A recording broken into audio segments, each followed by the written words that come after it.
Hello everyone, आप सभी लोगों का स्वागत है इस वीडियो में जिसमें हम लोग डिस्कस करने वाले हैं सीबीएसई के सैंपल पेपर के अलावा भी एक इंपॉर्टेंट सैंपल पेपर जो कि है ओसवाल के द्वारा बनाया हुआ। ओसवाल और हम मिल करके आप लोगों के लिए सोल्यूशन लेकर के आए हैं। सोल्यूशन में क्या होने वाला है, क्योंकि सीबीएसई का पेपर आप लोग ऑलरेडी देख चुके हो किस तरीके का रहा है, उसी सेम तरीके के और भी सैंपल पेपर करने की आप लोगों को बहुत ज्यादा जरूरत पड़ेगी। क्यों?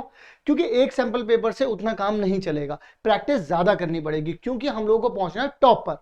तो हम लोग लेकर के आए हैं आप लोगों के लिए ओसवाल का सैंपल पेपर, और पहले सैंपल पेपर से शुरू कर रहे हैं। इस वीडियो में शुरू करेंगे सेक्शन ए, यानी कि जो पहला सैंपल पेपर है उसका सेक्शन ए सॉल्व करेंगे। हर एक क्वेश्चन को डिटेल में डिस्कस करेंगे और देखेंगे कि ये जो सैंपल पेपर है किस तरीके से आप लोगों की प्रैक्टिस को नेक्स्ट लेवल पर लेकर के चलता है। तो चलिए शुरू करते हैं without wasting any time Oswal का सैंपल पेपर नंबर 1 एंड उसका सेक्शन ए। तो शुरू करते हैं। तो चलिए एवरीवन, हम लोग शुरू करते हैं इस सैंपल पेपर का सेक्शन ए, जिसमें हम लोगों को मिलने वाले हैं 20 क्वेश्चन, लेकिन अपन लोग 20 के 20 फोड़ेंगे, 20 में से 16 नहीं, क्योंकि हमारे प्यारे बच्चों आपको जो भी क्वेश्चन सही लगे आप वो वाला क्वेश्चन अटेम्प्ट करो, और मेरी जिम्मेदारी है कि मैं आप लोगों को हर एक क्वेश्चन को सही से समझाऊं। आओ विदाउट वेस्टिंग एनी टाइम फोड़ते हैं सारे के सारे क्वेश्चंस को। बात करते हैं बच्चों हमारे सबसे पहले क्वेश्चन के बारे में, जो कि हम लोगों को कुछ इस तरीके से दे रखा है।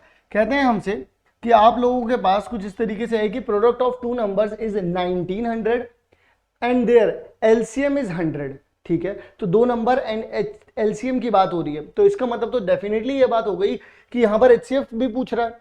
तो इसका मतलब मेरे पास हैशटैग कॉन्सेप्ट बच्चों, क्या हैशटैग कॉन्सेप्ट के नाम पर मुझे क्या मिलेगा कि ए इंटू बी, दो नंबर का अगर आप एलसीएम इंटू में एचसीएफ कर देते हैं तो दोनों नंबर, ये देखिए कितना दे रखा है 1900, एलसीएम कितना दे रखा है बच्चों 100, पूछा क्या है एचसीएफ, बताओ जरा। शेम हो गई इसकी। तो यानी कि आपके पास कितना बचा एचसीएफ, यानी कि एचसीएफ की जो वैल्यू हो गई आप लोगों के पास वो डेफिनेटली आप लोगों को मिल जाएगी ओनली 19। अब देख लो जरा 19 कौन सा ऑप्शन में है, यहां पे दे रखा है। बड़ा ही सिंपल हो गया। इसका मतलब जो हमारा आंसर आ रहा है ए बिल्कुल करेक्ट है बच्चों। ओके, सो आई होप पहला वाला क्वेश्चन जो कि बिल्कुल झंडू क्वेश्चन था अपन लोगों ने पेल दिया है। बढ़ते हैं हमारे अगले सवाल की तरफ। तो चलिए हम लोग आगे की तरफ बढ़ते हैं, बात करते हैं हमारे अगले सवाल के बारे में। अगला सवाल हम लोगों से क्या कहता है? अगला सवाल बच्चों हम लोगों से कहता है कि अगर आप लोगों को एक नंबर दे दिया जो कि डिवाइड किया गया 71 से, यानी कि डिवाइड कहां से किया जाएगा 71 से डिवाइड किया गया, क्वेश्चन कितना आ गया बच्चों 37 आ गया, एंड यहां से रिमाइंडर कितना आ गया 42 आ गया। तो ये वाला नंबर आई थिंक पूछ रहा होगा वो कि वो नंबर बता दीजिए। बहुत इजी है ये नंबर बताना, क्योंकि हम लोग जानते हैं कि इन दोनों की जब मल्टीप्लाई होगी और इसमें जब ये ऐड हो जाएगा, इन दोनों की जब मल्टीप्लाई होगी इसमें जब ये ऐड हो जाएगा तो ये नंबर मिलेगा। तो ये तो बड़ा सिंपल हो गया, यानी कि x इज इक्वल्स टू में 71 इन 2 में 37 प्लस में कितना आ जाएगा बच्चों 42 होगा ना, क्योंकि इससे डिवाइड हो रहा है, क्वेश्चन ये आ रहा है, तो ये वाला नंबर ही तो बताना हो, क्योंकि रिमाइंडर भी बता दिया उन्होंने। तो अब अगर आप इस तरीके से करते हैं तो 37 71 करेंगे तो 37 यहाँ आ जाएगा, एंड यहाँ पे अगर आप 7 से करेंगे तो 9 यहाँ आ जाएगा, 4 यहाँ आ जाएगा, 25। तो आपके पास आ जाएगा बच्चों 7 12 2 ये, और यहाँ पे आ जाएगा 42, 7 2 9 आ जाएगा, 2 4 6 आ जाएगा, फिर 6 और 2 तो 2 6 6 9, जो कि बी ऑप्शन बिल्कुल हमारा करेक्ट आ रहा है। तो हम लोग इस तरीके से इस वाले क्वेश्चन को कर सकते हैं बड़े इजीली, आई थिंक, है ना। सो यहाँ पर हमारा बी ऑप्शन बिल्कुल करेक्ट है बच्चों। आई होप आप लोगों को समझ में भी आ गया होगा। बढ़ता हूं अगले सवाल की तरफ और देखते हैं कि अगले सवाल में हम लोगों से ऐसा ये क्या पूछना चाह रहे हैं। चलिए जरा डिस्कस करते हैं। अगले सवाल में पूछते हैं कि decimal expansion of the rational number this will be terminate after. ऐसे में आप लोगों को कुछ नहीं करना है, बस एक अपना हैशटैग कॉन्सेप्ट चलेगा। यहाँ पर क्या चलेगा बच्चों? हैशटैग कॉन्सेप्ट चलेगा। अब हैशटैग कॉन्सेप्ट में होता क्या है कि अपॉन में नीचे 2 की पावर m लिखियो और 5 की पावर n लिखियो। पहली बात तो ये सिर्फ तभी टर्मिनेट हो सकते हैं, अगर 2 और 5 के अलावा कुछ और लिखा आ गया तो इसका मतलब ये टर्मिनेट नहीं होगा। और अगर मान लो कुछ और लिखा आता है तो सबसे पहले तुम लोग क्या करोगे, कोशिश करोगे उसे काटने की, ऊपर जो भी कुछ लिखा होगा उससे कैंसिल आउट हो जाता है। तो अगर नहीं हो रहा है तो फिर तो कोई बात ही नहीं, फिर तो टर्मिनेट हो ही नहीं सकता। लेकिन अब क्योंकि हम लोगों को पता है यहाँ पर 2 और 5 ही दे रखे हैं, तो ऐसे में आपको बस ये देखना होता है किसकी पावर बड़ी है, 2 की पावर बड़ी है या 5 की पावर बड़ी है। जिसकी भी पावर बड़ी है, जो भी नंबर बड़ा लिखा है, ठीक है ना, जो भी, जैसे यहां पर 3 बड़ा लिखा है तो इसका मतलब डेसिमल के मतलब डेसिमल पॉइंट के बाद यहां पर 3 स्टेप और चले जाएंगे, बस नथिंग एल्स। इसका बस सिर्फ इतना सा ही मतलब है। तो डेसिमल में कितने, देखो यहाँ पर सबसे बड़ी पावर कितनी कौन सी है, सबसे बड़ी पावर है 3, तो यानी कि कहां पर कौन से ऑप्शन में 3 लिखा है, ये लिखा है, आंसर आ गया। बस हम लोगों को ये देखना होता है कि अगर कभी भी हमसे कोई पूछ ले कि कौन डेसिमल के बाद कितने पॉइंट कितने नंबर लिखे जाएंगे या डेसिमल के बाद कितने स्टेप तक चलना है, यहां पर क्योंकि डेसिमल के बाद की बात की जा रही है, तो अगर यहां पर जो भी आप पावर देखें 2 और 5 की जो कोई सी भी बड़ी पावर हो वही आपका आंसर हो जाएगा। क्लियर है? चलो भाई आंसर चेक कर लेते हैं। सी आ रहा है, हमने भी सी ही लगाया है, सी बोले तो चलो ठीक है। अब आगे की तरफ बढ़ते हैं। अब अगला क्वेश्चन क्या कहता है, अगला क्वेश्चन कहता है कि आपके पास 0.12 ऐसा कुछ दे रखा है, इसको पी बाई क्यू की फॉर्म में लिखो। हालांकि 9th class type of question है लेकिन इसको बड़े आराम से किया जा सकता है। कैसे कर सकते हैं मैं आप लोगों को स्टेप्स बता देता हूं। तो यहां पर सबसे पहले तो x इज इक्वल्स टू में आप इसे ये मान लीजिए, जो अपना नंबर नॉर्मल नंबर होता है उसको तो अपन लोग यही मान लेते हैं, ठीक है ना। ओके अब इसे क्या करते हैं, जो चीज क्या चीज रिपीट हो रही है, जो चीज देखो रिपीट हो रही है सिर्फ उसको देखो यहाँ पर। तो 100 से मैंने क्या कर दिया कितने, क्योंकि कितने नंबर वाली चीज रिपीट हो रही थी 1 और 2, जैसे ऐसे होता अगर 1 2 3 1 2 3 1 2 3 तो तुम 1000 से करते, लेकिन अगर सिर्फ 1 2 1 2 यानी कि सिर्फ 2 डिजिट वाले हो रहे हैं तो आप 100 से करेंगे। तो यहाँ पे 100x आ गया, 12.12 12 12 12 ऐसे चलता चला गया। ये इक्वेशन क्या हो गई आप लोगों के पास दूसरी, बच्चों ये इक्वेशन क्या हो गई आपके पास पहली। तो अब ऐसे में क्या करेंगे आप 2 - 1 कर दीजिए, यानी कि इक्वेशन 2 - इक्वेशन 1 कर दीजिए। जब आप ऐसा करेंगे तो डेसिमल वाले तो वैसे ही गायब हो जाएंगे, तो बचेगा कितना आप लोगों के पास 99, क्योंकि 100 में से एक गया तो 99x, और देखो इसमें से पॉइंट वाले तो सारे गायब हो गए, यहाँ 12 आ गया। तो x की वैल्यू बच्चों कितनी आ गई, ये आ गई 99। तो अगर इसे कैंसिल आउट करता हूँ यहाँ पर 4/3 के टेबल से आराम से हो रहा है, 4/33 हो जाएगा। क्या ऐसा कोई ऑप्शन दे रखा है हमें, 4/33 बच्चों सी ऑप्शन दे रखा है। इसका मतलब जो सी ऑप्शन है वो पूरी तरीके से बिल्कुल करेक्ट है। और यहां पर भी हम लोग देख सकते हैं, देख लो जरा यहां पर भी सी ऑप्शन ही करेक्ट आ रहा है एंड बिल्कुल सही तरीके से किया है सॉल्व। इसमें ज्यादा एक्सप्लेनेशन दिखाने की भी जरूरत नहीं है, इट्स जस्ट ऑल अबाउट, मैं जो यहां पर कर रहा हूं इट्स जस्ट ऑल अबाउट कि आपको समझ में आ जाए चीज। समझ में आना ज्यादा इंपॉर्टेंट है। अगर आप लोगों ने क्वेश्चन कर लिया, जैसे मान लो किसी को कुछ आंसर पता है, अगर आपको समझ के नहीं पता है या फिर आपको समझ में नहीं आया तो कोई फायदा नहीं होगा उसका। तो इसीलिए हर एक क्वेश्चन को बहुत अच्छे से समझो। बढ़ते हैं अगले सवाल की तरफ। अगला सवाल क्या कहता है, अगला सवाल बच्चों कहता है कि if the sum of zeros, मैं थोड़ा डिफरेंट टाइप ऑफ कलर ले लेता हूं तो रंगीन बना रहेगा मिजाज थोड़ा सा।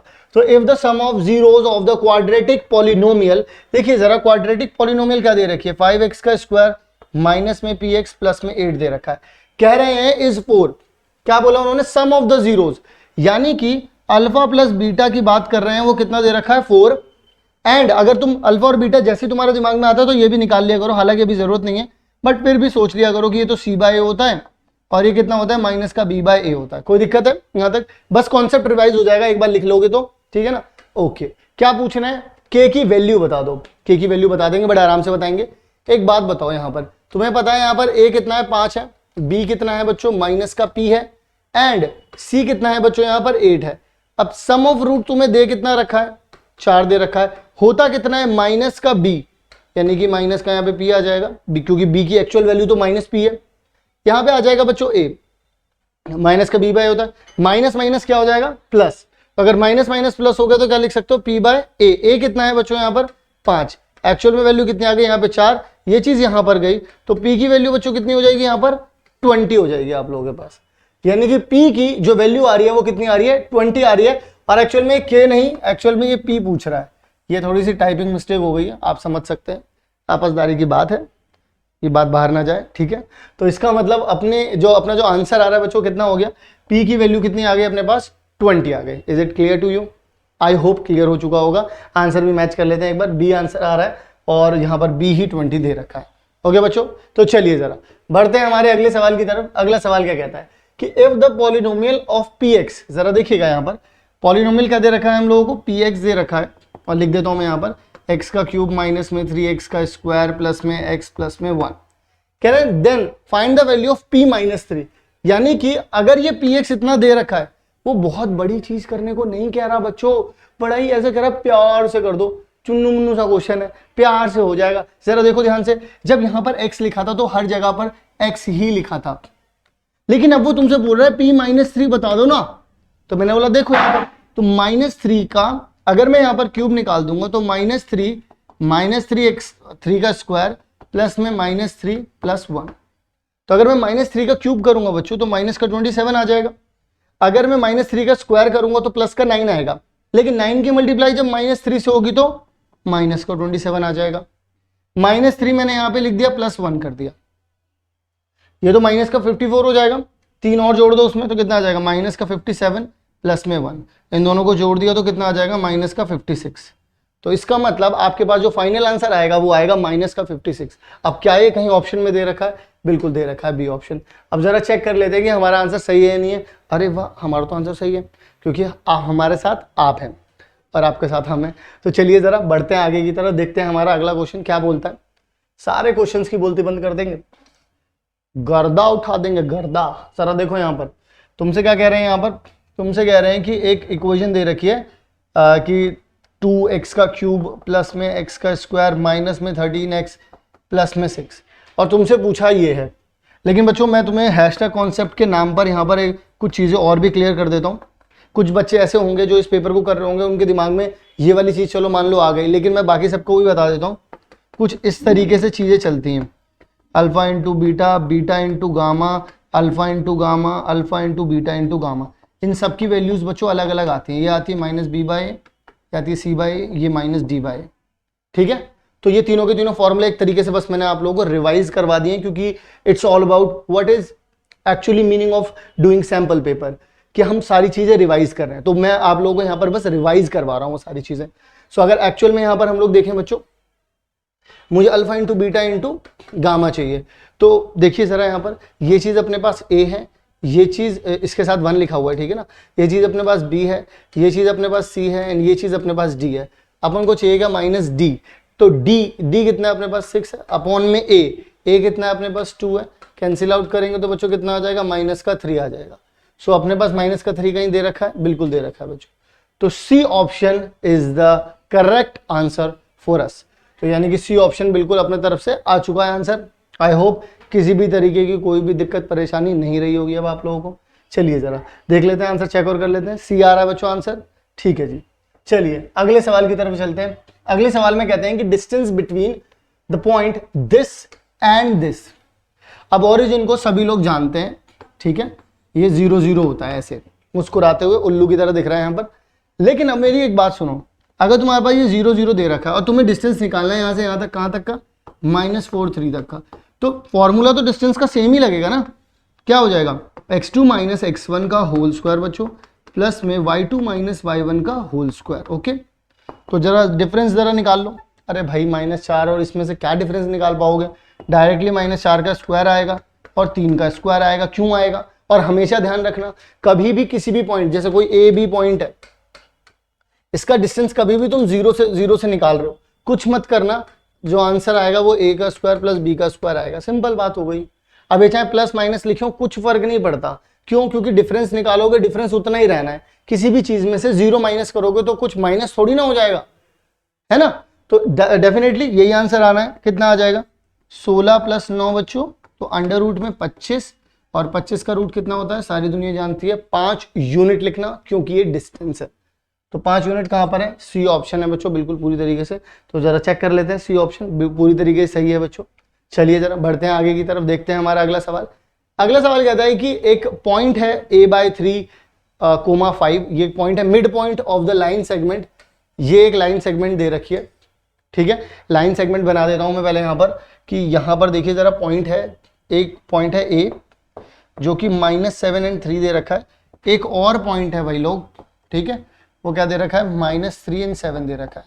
इसके बीच में यहाँ पर एक पॉइंट दे रखा है बच्चों, वो दे रखा है a/3, एंड यहाँ पर दे रखा है कितना, 5 दे रखा है। तो अगर ऐसा कभी भी दे रखा है तो अब तुम्हें क्या करना है, बहुत ईजी है ये भी, क्योंकि मिड पॉइंट है। तो मिड पॉइंट का एक फॉर्मूला होता है, इसे आप हैशटैग कॉन्सेप्ट लिख सकते हैं। कॉन्सेप्ट याद दिला रहा हूँ एक बस, ठीक है। वो क्या होता है कि अगर 2 पॉइंट दे रखे हैं, एक पॉइंट आपके पास x1 y1 दे रखा है और एक पॉइंट आप लोगों को x2 एंड y2 दे रखा है, तो आप लोग क्या करोगे, x1 प्लस में x2 divide by 2, y1 plus में y2 डिवाइड बाय 2।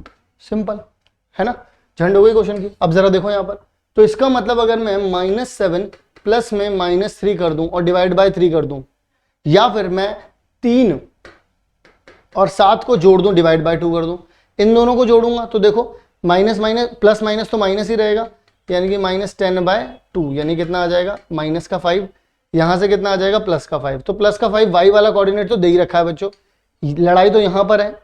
तो एक्चुअल में इसको क्या दे रखा है, ये क्या दे रखा है, माइनस का जो 5/3 है, माइनस का जो 5 है उसकी जगह पे a/3 दे रखा है हमें, तो हम इक्वेट कर देंगे इसको। तो a/3 यहां दे रखा है, ये इससे भिड़ने चला जाएगा तो a की वैल्यू कितनी हो जाएगी -15।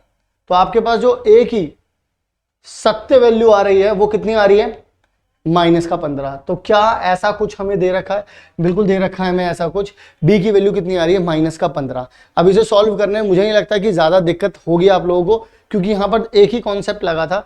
दो तरीके से बोल सकते हो वैसे, दो कॉन्सेप्ट वैसे होगा नहीं, क्योंकि 2 पॉइंट का मिड पॉइंट निकालने वाला x1 + x2 divide by 2 and y1 + y2 divide by 2, और आप लोगों को वहां पर बस सिर्फ x के कोऑर्डिनेट में ही पूछा गया था, y वाला तो खैर निकालना भी नहीं था, बट क्योंकि हम लोग प्रैक्टिस कर रहे हैं तो हर एक चीज पता होनी चाहिए, दैट्स व्हाई हम लोग इसको कर रहे हैं। चलो जी बढ़ते हैं आगे की तरफ, बी देख लो ऑप्शन दे रखा है भाई सही। चलिए जरा अगले क्वेश्चन के बारे में बात कर लेते हैं। कह रहे हैं कि ये एक आप लोगों को यहाँ पर पॉइंट दे रखा है, वो डिवाइड कर रहा है इन दोनों पॉइंट्स को, जरा सुनो जरा ध्यान से। क्या कह रहे हैं कि ये एक पॉइंट है 3, 5, ओके ठीक है जी, और एक और पॉइंट क्या दे रखा है -3 एंड -2 दे रखा है। माइनस वहां पे लगा हुआ है तो इसे देखकर कंफ्यूज मत होना कि इसमें माइनस नहीं लगा है, माइनस वहां पे लगा हुआ है। तो -3 -2 और बीच में कहीं पर एक जगह पे पॉइंट आ रहा है 3/5 एंड 11/5, ठीक है ना, इस तरीके के पॉइंट आ रहा है।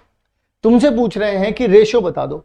रेशो बताते वक्त आप लोगों को एक चीज का ध्यान रखना होता है, जब रेशो बताना होता है, जब पता होता है तब तो पता है कि 2:3 होगा या 3:5 होगा या 3:5 होगा, 5:3 होगा, जो भी होगा वो बात तुम्हें कंफर्म होती है। लेकिन यहां पर जब पता नहीं होता तो k/1 लेते हैं, k की वैल्यू निकाल लेते हैं जो भी आएगी, ठीक है ना। तो k की वैल्यू ही अपने आप फ्रैक्शन में आ जाती है, अगर 2:3 दे रखा है तो k की वैल्यू 2/3 आ जाएगी। तो चलो इसे सॉल्व करते हैं। सॉल्व करने का क्या तरीका होता है बच्चों, सॉल्व करने का कोई भी पॉइंट अगर आपको निकालना हो, देखो बीच वाला पॉइंट आप लोगों को पता है क्या है, ठीक है ना। तो बीच वाला पॉइंट निकालने का जो तरीका होता है वो सिंपल सा होता है कि x2 इंटू में, मैं इस तरीके से बताता हूँ आप लोगों को, थोड़ा सा फॉर्मूला लिखवा देता हूँ सो दैट आप लोगों को ना याद हो जाएंगी चीज़ें, अलग पेन से लिखवा देते हैं।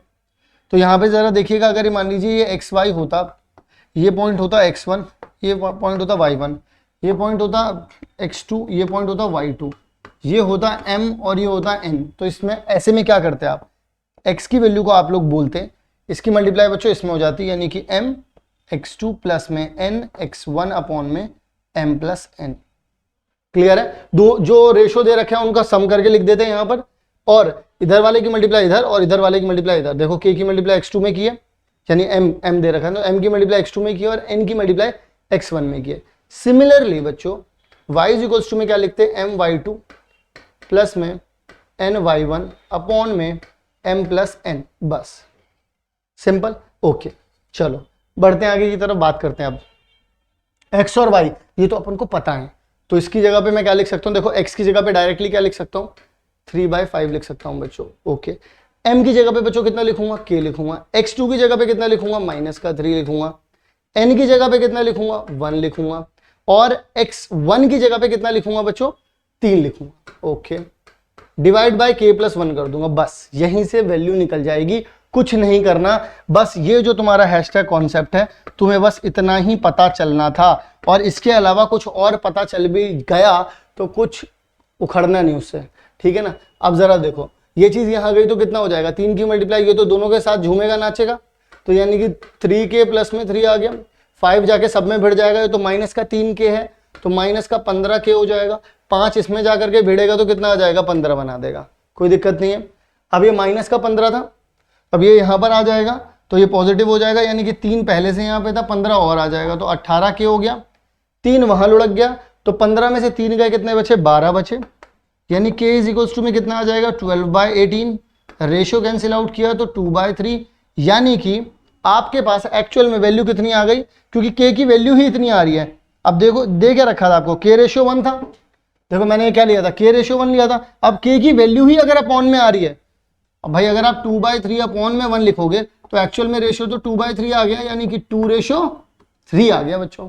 तो अब जरा देखो यहाँ पर कहां पर दे रखा है 2:3, पहले में ही दे रखा है क्या 2:3। अब आप में से कुछ सोच रहे होंगे कि सर आपने y वाले को तो नहीं किया, जरूरत क्यों है, क्योंकि एक ही वेरिएबल है, किसी एक इक्वेशन से ही काम चल जाएगा।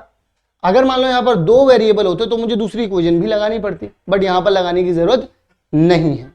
ओके, आगे की तरफ बढ़ते हैं, बात करते हैं। अच्छा, आप में से कुछ ये भी सोच सकते हैं कि सर m और n रख लेते तो क्या कुछ बुरा हो जाता, क्या मैं पाप कर देता अगर ऐसा मैं रख देता तो? नहीं बेटा, पहली बात तो वो घोर पाप हो जाता। दूसरी बात ये कि अगर आप रख देते तो आंसर तो आ जाता, लेकिन टाइम ज्यादा लेता वो। ठीक है, आप चाहो तो सॉल्व करके देख सकते हो। एक m की इक्वेशन निकलेगी, एक यहां से भी mn की इक्वेशन निकलेगी, यहां से भी mn की इक्वेशन निकलेगी। फिर आप चैप्टर नंबर 3 में जो सीखा है पेयर ऑफ लीनियर इक्वेशन, वहां से उनका सोल्यूशन निकाल करके फिर आंसर निकाल पाओगे, जो कि मुझे लगता है काफी ज्यादा मुश्किल हो जाएगा, तो वो काम करो मत। ठीक है ना, चलो ए आंसर दे रखा है, बिल्कुल बिल्कुल बिल्कुल बिल्कुल सही है अपना। चलिए जी बढ़ते हैं अगले सवाल की तरफ। अगला सवाल वो कह रहे हैं कि distance between this and this. अब ये हलवा पूरी वाले क्वेश्चन है और कुछ भी नहीं है। देखो जरा यहाँ पर अगर वो मेरे से डिस्टेंस का फॉर्मूला पूछेगा तो डिस्टेंस का फॉर्मूला तो पूरी दुनिया को मैं बता के आया था यहाँ पर कि x2 माइनस में x1 का कितना होता है होल स्क्वायर, y2 माइनस में y1 का क्या होता है बच्चों होल स्क्वायर। अब जरा डिफरेंस निकालना -8। चलो आप एक काम करो, आप में से कुछ बच्चे ये बोलेंगे अरे सर इसको x2 क्यों नहीं लिया, इसको x2 ले लो। तो मैं कहता हूँ ले लो, 2/5 बाद वाला है तो x2 ले लिया, फिर माइनस किया, माइनस का 8 कितना आ जाएगा 5 आ जाएगा। फिर इसका क्या करना है अपन को स्क्वायर करना है। ठीक है ना, अंडर रूट में चल रहा है। अब देखो y1 और y2 दोनों के दोनों सेम सेम है, तो सेम हो गई इनकी, 0 का स्क्वायर हो गया। अब माइनस माइनस क्या हो जाएगा बच्चों प्लस। अब 2 और 8 को जोड़ेंगे तो कितना हो जाएगा 10, और 10/5 कितना होता है 2, तो अंडर रूट में 2 का कितना आ जाएगा बच्चों स्क्वायर। तो अल्टीमेटली आंसर कितना आ गया 2 यूनिट। यूनिट लिखना ना भूलें क्योंकि यूनिट लिखना जरूरी है। तो 2 यूनिट यहां पर बच्चों हमें सी ऑप्शन बिल्कुल पूरी तरीके से सही दे रखा है। क्लियर है बात यहां तक? चलो जी बढ़ते हैं हमारे अगले सवाल की तरफ। अगला सवाल क्या कहता है? अगला सवाल कहता है कि ABC एक ट्राइंगल दे रखा है जिसमें DE एंड BC जो है वो पैरेलल है। ठीक है, अगर आप लोगों को AD अपॉन में DB दे रखा है वो 3/5 है, तो AC की वैल्यू बता दो। AC पूरी AC की वैल्यू बता दो। नहीं AC की वैल्यू दे रखी है 5.6, तो AE की वैल्यू बता दो। देखो यार कभी भी अगर इस तरीके से कभी भी अगर ऐसा कुछ पूछे तो तुम्हें करना क्या है, तुम्हें एक बात पता होनी चाहिए कि अगर ये दोनों लाइनें आपस में पैरेलल हैं तो सामने वाली भुजाएं तो यहां पर AD अपॉन में देखो AD के सामने क्या रख देना AE, एंड DB के सामने क्या रख देना बच्चों EC। बस ये चीज में ध्यान में रखो। अगर ये चीज तुम्हें पता है यानी BPT थ्योरम होती है ना ये BPT, अगर ये तुमको पता है बेसिक प्रोपोर्शनैलिटी थ्योरम अगर तुम्हें पता है तो फिर तो ये तुम पेल दोगे। जरा देखो कैसे पेलोगे। देखो यार तुम लोग सब जानते हो, अब तुम बच्चे तो रहे नहीं, तुम बड़े हो गए। अब तुम्हें पता चला कि ये पूरा तो क्या है 5.6 है। अब मुझे तो जानना है ये, है ना, और इसके लिए फिर मैं क्या कर सकता हूं, जैसे मान लो कि ये यहां से लेके यहां तक सिर्फ x है, तो ये जो नीचे वाली लाइन होगी बच्चों ये क्या होगी, इसको मैं बोल सकता हूं 5.6 माइनस x बोल सकता हूं। अरे मान लो, तो अगर तुमने ऐसे मान लिया तो कितना हो जाएगा जरा देखो यहां पर, मैं यहां पर लिख करके बताता हूं कि AD/DB, क्योंकि AD/DB की जगह पे कितना लिख सकते हैं 3/5 इक्वल्स टू में ये तो देखो ऊपर वाला कितना है x, नीचे कितना है 5.6 माइनस में x, तो ये चीज यहां जाएगी भिड़ने, तो 3 की मल्टीप्लाई करेंगे तो यहाँ पे 18 हासिल लगा 1, तो यहाँ पर आ जाएगा 15.8। ठीक है, 3 की मल्टीप्लाई जब इससे होगी, सॉरी यहाँ पर 16 आएगा बच्चों 16। ठीक है ना, मैं यहाँ पर लिख देता हूँ 16 ढंग से, तो यहाँ पर कितना आ जाएगा 16 आ जाएगा। फिर x के साथ भी होगा तो माइनस का 3x, और जब ये यहाँ जाएगा भिड़ने तो यहाँ पर इतना कुछ आ जाएगा। 3 जब वहां गया तो कितना हो जाएगा 16.8 इज इक्वल टू में 3 और 5 कितना होता है बच्चों 8 आ जाएगा। कैंसिल आउट करोगे तो ये तो 2.1 हो गया, तो x की वैल्यू कितनी आ गई 2.1। अब जरा देख लो यहाँ पर AE को ही अपन लोगों ने क्या माना था x माना था, और x की वैल्यू निकाल ली कितनी आ रही 2.1, कहीं पर दे रखी है ये दे रखी, तो C ऑप्शन जो है पूरी तरीके से सही हो गया। जरा देखो यहाँ पर बिल्कुल सही, हम कभी गलत नहीं होते, ना आज हुए ना हुए थे ना होंगे। चलो जरा अगले सवाल की तरफ चलते हैं, बात करते हैं हमसे ये हमसे कह रहे हैं कि आपको साइन ए दे रखा है, जरा ध्यान से सुनिएगा। साइन ए की जो वैल्यू दे रखी है इन्होंने, साइन ए की वैल्यू में कहते हैं 1/√2 है। अब हर एक बच्चा जिसने ट्रिग्नोमेट्री का जो इंट्रोडक्शन वाला चैप्टर है अगर वो पढ़ रखा है तो उसे ये पता होना चाहिए कि 1/√2 कब आता है। 1/√2 आता है बच्चों साइन 45 डिग्री पर, यानी कि ये साइन तो साइन है ही है, लेकिन ये ए तो एंगल है, यानी कि ए की वैल्यू बच्चों कितनी आ गई 45 डिग्री, और वो tan A और cot A पूछ रहा है। अब tan A और cot A की बात कर लें अगर हम, A कितना निकल करके आया, A तो पता चल गया ना भाई, अब तो जग जाहिर हो गया, अब तो किसी से नहीं छुपी ये बात कि A की वैल्यू कितनी हो गई बच्चों 45 डिग्री प्लस में cot 45 डिग्री। बहुत ही बढ़िया भाई, देखो tan 45 डिग्री कितना होता है वो भी बर्न, cot 45 कितना होता है वो भी बर्न, और बर्न कितना हो जाता है बच्चों 2। तो अब जरा सुनिए जरा ध्यान से, यहां पर 2 आ रहा है सी ऑप्शन में। सिंपल था भाई, अगर उसने मुझे साइन की कोई वैल्यू दे रखी है, मैंने वहां से एंगल निकाल लिया। अब जब मुझे एंगल पता चल गया तो उस एंगल को मैंने पुट कर दिया किसमें, हमारी इस इक्वेशन में। इस इक्वेशन में जैसे पुट किया तो पट से आंसर आ गया, है ना। चलो जरा चेक कर लेते हैं, सी ऑप्शन बिल्कुल करेक्ट है बच्चों। तो अगले अगर क्वेश्चन की तरफ बढ़ूं और बात करूं यहां पर, तो बड़ी ही प्यारी सी बात है, हलवे वाली बात है, ऐसे कर देने वाली बात है। जरा सुनो, x की वैल्यू कितनी दे रखी है हमें, x की वैल्यू दे रखी है हमें 0। बच्चों अगर x की वैल्यू 0 दे रखी है ना, तो एक बड़ी ही आराम से सॉल्व करने वाली बात है वैसे तो ये। जरा सुनो, यहां पर तुम्हें क्या दे रखा है, cos x प्लस में x का क्यूब 125। अब एक बात बताओ यार, तुम किसी भी यहां पर अगर x की जगह पे 0 रख दिया तो 0 का क्यूब कितना होता है, सभी गणितज्ञ बताएंगे मुझे। x का क्यूब दे रखा है यहां पर, तो 0 का क्यूब कितना हो जाएगा, अबे 0 ही होगा ना, और 0 को किसी से भी डिवाइड करोगे तो वो भी 0 ही होगा, देखो अंडा मिलेगा। लेकिन बचा क्या, सिर्फ ये बचा आपके पास फिर cos 0 डिग्री। अब जब तुम cos 0 डिग्री इसमें डाल दोगे बच्चों, 0 डालोगे ना इसमें, cos 0 कितना होता है, cos 0 होता है बच्चों सिर्फ 1। ये तो सिर्फ झांसा था, और इस झांसे में तुम्हें नहीं फंसना था। तो cos 0 कितना होता है 1 होता है, तो 1 कहीं दे रखा है, यहां दे रखा है। ये सब तो सिर्फ फंसाने की टैक्टिक्स थी, पर तुम नहीं फंसे, ठीक है। तो अब आगे की तरफ बढ़ते हैं और बात करते हैं हमारे अगले सवाल के बारे में, क्योंकि हम यहां तक तो उत्तीर्ण हो चुके हैं और डी ऑप्शन ही बिल्कुल करेक्ट है अपना। आओ जरा अगले सवाल के बारे में बात कर लेते हैं। अगला सवाल क्या दे रखा है बच्चों, the value of sine square 30 degree minus में कॉस स्क्वायर 30 डिग्री। अब देखो ये तो बहुत सीधी सीधी सिंपल सी बात है कि वैल्यूज डायरेक्टली पुट करनी है और आंसर लेकर के घर चले जाना है। तो जरा सुनो, यहाँ पर साइन 30 डिग्री बच्चों कितना होता है, हाँ तुमने मन में बोल दिया है, मैंने सुन लिया है, 1/2 होता है। ओके, फिर उसके बाद तुम ये बोलोगे सर cos 30 डिग्री मैंने पहले बोला है सर। तो चलो ठीक है बच्चों, अब मैं तो लिख रहा हूँ ना, मुझे थोड़ा टाइम लगेगा। अब यहाँ पर तुमसे बोला गया है बच्चों साइन स्क्वायर 30 डिग्री माइनस में cos स्क्वायर 30 डिग्री। तो इसकी वैल्यू जरा देखो कितनी है, 1/2 का होल स्क्वायर करोगे, ओके, माइनस में √3/2 का बच्चों क्या करोगे, होल स्क्वायर करोगे। दैट मीन्स 1/2 का स्क्वायर कितना आ जाएगा बच्चों 1/4, माइनस में 3 अपॉन में कितना आ जाएगा 4, तो -2/4। दैट मीन्स माइनस का 1/2 आ जाएगा बच्चों। तो इसका मतलब आपके पास जो फाइनल आंसर आ रहा है वो कितना आ रहा है, माइनस का 1/2। सो माइनस का 1/2 कहां दे रखा है बच्चों, सी ऑप्शन बिल्कुल करेक्ट है। चलिए जरा बढ़ते हैं, बिल्कुल सी। तुम लोगों ने एक चीज नोटिस की, बहुत सारे आंसर जो है वो सी वाले आ रहे हैं, मतलब मैं मुझे अभी याद है, हाँ पिछला वाला जरूर डी था, लेकिन काफी सारे आंसर जो दिख रहे हैं वो सी वाले ही दिख रहे हैं। चलो खैर कोई बात नहीं, बढ़ते हैं आगे की तरफ, बात कर लेते हैं। यहाँ पर कह रहे हैं कि the circumference of circle whose radius is this 4। भाई अब इसमें देखो, वैसे तो ये हैशटैग कॉन्सेप्ट इतना कोई तगड़ा कॉन्सेप्ट नहीं है, क्योंकि तुम लोगों को पता होना चाहिए कि सर्कमफेरेंस,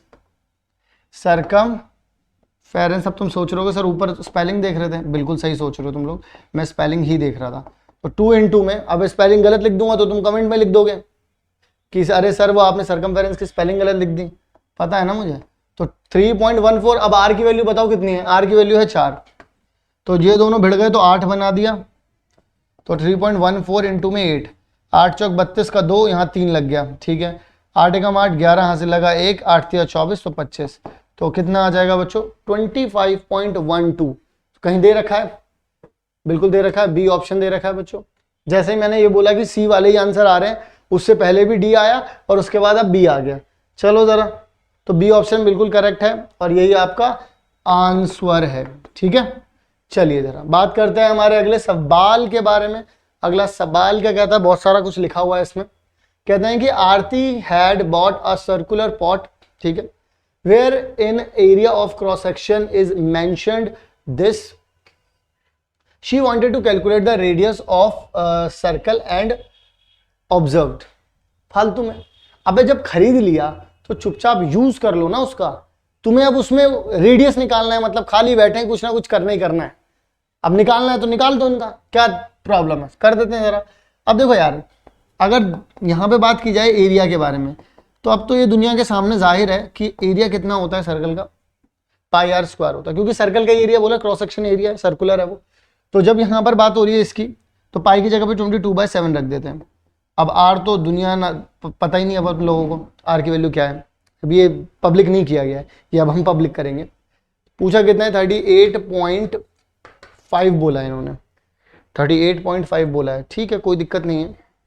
तो अब इसको अगर कैलकुलेट करने बैठेंगे अगर हम लोग, तो 11 के टेबल से हो जाएगा। यहाँ पर देखो 2 आ जाएगा, 11 अगर तुम यहाँ पे करोगे तो कितना आ जाएगा, 3.5, यहाँ गया तो 3.5 आ गया। ओके, आर स्क्वायर यानी कि ये चीज़ अगर इधर जाएगी तो आपके पास आ जाएगा बच्चों R square is equals to में 3.5 इंटू में यहाँ पे आ जाएगा 7 अपॉन में कितना आ जाएगा यहाँ पे 2।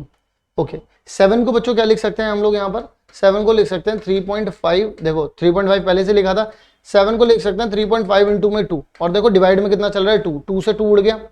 यहाँ पे दे रखा है बच्चों आर का स्क्वायर, और यहाँ पर एक्चुअल में देखो जरा आर का स्क्वायर इज इक्वल्स टू में 3.5 का भी यहाँ पर क्या दे रखा है, स्क्वायर।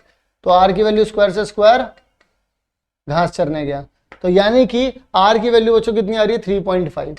तो अपन लोगों को मिल गई आर की वैल्यू कितनी, 3.5। आई होप आपको सॉल्व करने का तरीका और सॉल्यूशन बहुत अच्छे समझ में आया होगा।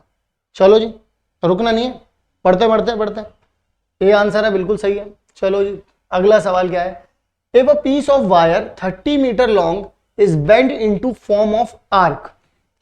30 मीटर की जो वायर थी, अब ये 30 मीटर इतना तो होगा नहीं, बहुत सारा था वो, लेकिन तुम मान लो इतना सा है, ठीक है ना। तो वो कह रहे हैं कि वो आर्क बना दिया किसी सर्कल की, मतलब कि सर्कल पे, किसी सर्कल पर गए 30 मीटर की वायर लेकर के, बोल दिया ले ये तो यहाँ से यहाँ तक जा रही है। तो अपना कितना हो गया, ये अपना ये तो हो गया 30 मीटर हो गया। मीटर ये सेंटीमीटर, अरे सेंटीमीटर है यार, फिर तो आ जाएगा भाई। अभी जैसे मैंने किया था ना तुम्हारे सामने, हाथ से उठा के कर दिया था, ऐसे हो जाएगा, बड़ा ईजी है फिर तो, ठीक है ना।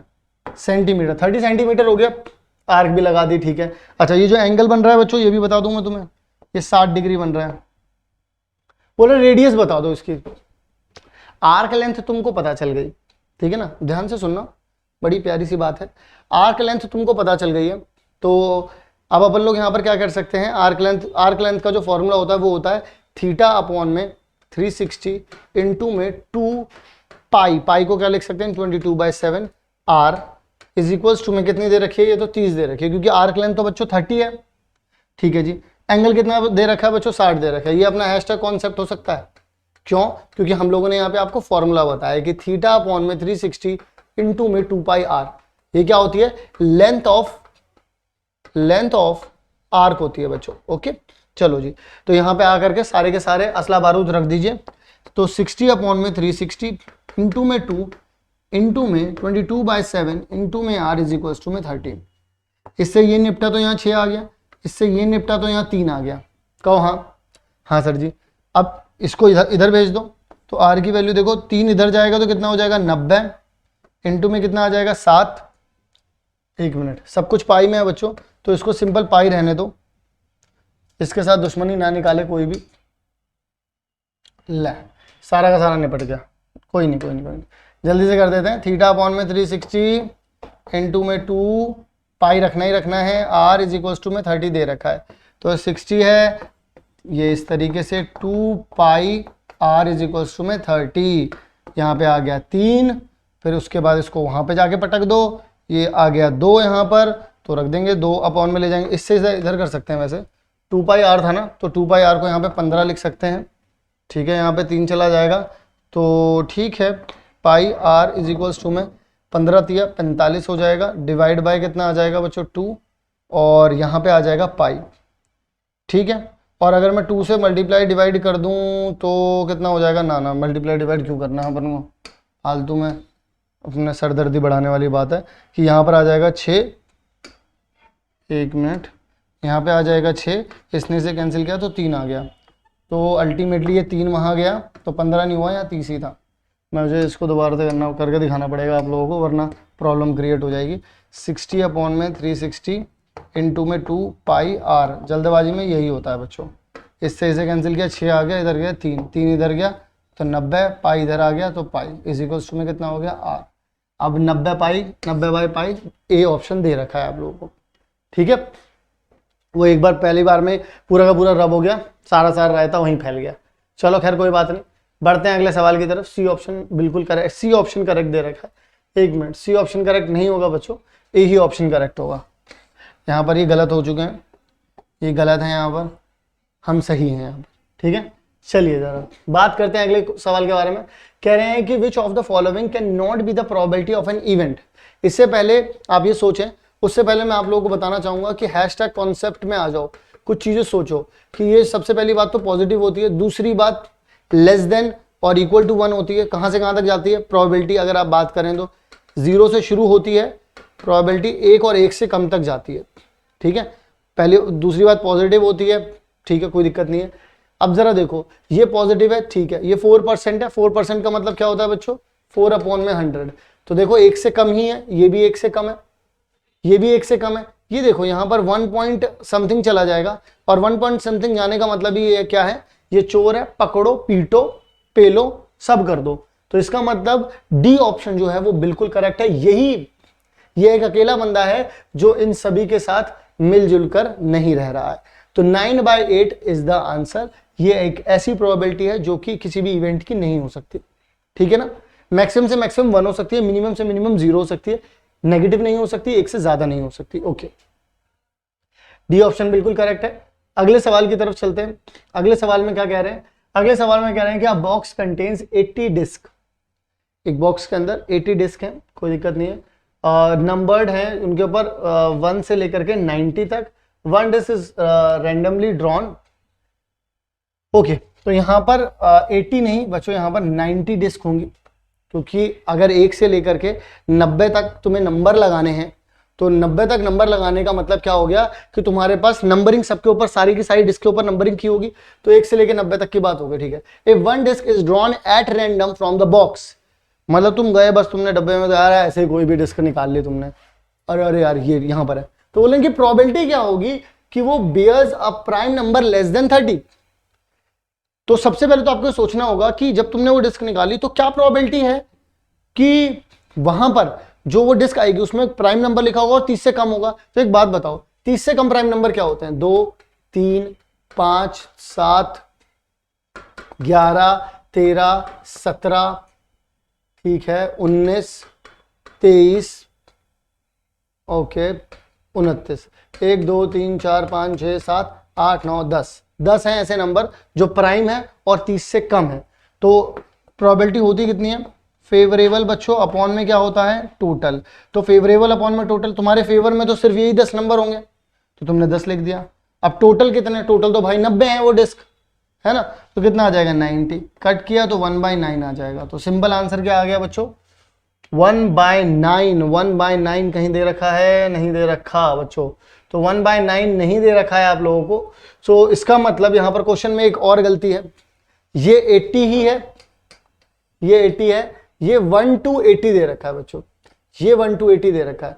तो टोटल यहां पर कितना हो जाएगा? यहां पर आपके पास 80 ये हो जाएगा, 10/80 होगा, तो इस वजह से आंसर 1/8 आ जाएगा। एंड 1/8 आपको ए ऑप्शन दे रखा है। तो ये थोड़ी सी टाइपिंग मिस्टेक हुई थी कि यहाँ पर 80 दे रखा है, मतलब एक्चुअल में पहले से 80 लिखा था, मैंने थोड़ी सी कंफ्यूजन कर दी कि 1 to 90 यहाँ लिखा था, मुझे लगा यहाँ 90 होना चाहिए, बट खैर कोई बात नहीं।